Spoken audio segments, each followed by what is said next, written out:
வணக்கம் நண்பர்களே, என்னுடைய வாழ்க்கை சீரீஸில் இன்றைக்கி நாள் 5. இன்றைக்கி நான் ரொம்ப லேட்டாக ஒரு 12 மணிக்கு எழுந்திரிச்சேன். டக்குன்னு பள்ளி தேய்ச்சிட்டு இன்றைக்கி என்ன சாப்பிட்லான்னு யோசிச்சுட்டே இருந்தேன். சரி, நம்மளுக்கு நேற்று சாப்பிட்ட எக் ரோல் செம்மையாக இருந்துச்சு. சரி, அதை செய்ய இறங்கிட்டேன். நேராக வெங்காயத்தை எடுத்தேன், கட் பண்ணேன், உள்ளே போட்டேன், வதக்கினேன். கோஸை எடுத்தேன், கட் பண்ணேன், உள்ளே போட்டேன், வதக்கினேன்.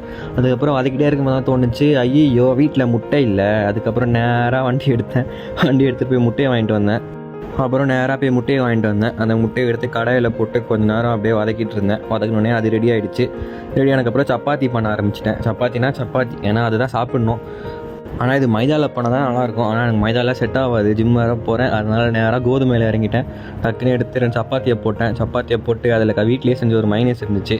அதை அப்படியே பண்ணிவிட்டு அதுக்கு மேலே நம்ம செஞ்ச அந்த முட்டையோட இதுவை எடுத்து போட்டு அப்படியே ரோல் மாதிரி சுற்றி சாப்பிட்டேன். இதுதான் மதியம் லஞ்சு ஓவரு. லஞ்சு முடிச்சோடனே நம்மளுக்கு நேராக காஃபி தான். நேராக போய் காஃபியை போட்டேன்.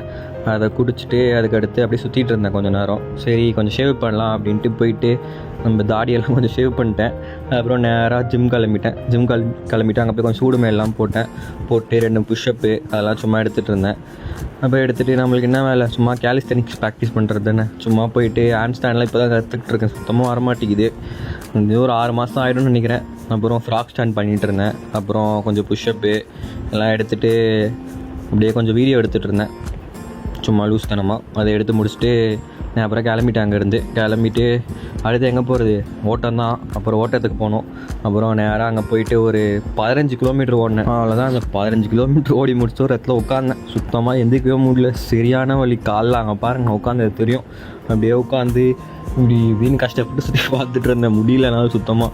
அப்புறம் வீட்டுக்கு பரோட்டா வாங்கிட்டு வர சொன்னாங்க. பரோட்டா வாங்கிட்டு வந்தேன். அப்படியே சாப்பிட்டுட்டு நம்மளுக்கு தெரியும்ல, சாப்பிட்டாலே ஒரு காஃபி ஒன்று போடணும். அப்புறம் நைட்டாக போய் ஒரு காஃபியை பண்ணிவிட்டு அந்த காஃபியை குடிச்சிட்டு அப்படியே யோசிச்சுட்டு இருந்தேன். சின்ன படம் பார்க்கலான்ட்டு சீதாராமன் இருந்துச்சு. சரி, ஆல்ரெடி பார்த்துட்டேன். சரி, ஒரு ரீவாட்ச் போடுவோன்ட்டு சீதாராமன் ரீவாட்ச் போட்டிருந்தேன். அந்த படத்தை பார்த்து முடிச்சுட்டு அதோட என் நாளை முடிச்சிட்டேன். கடுமையாக இருங்க.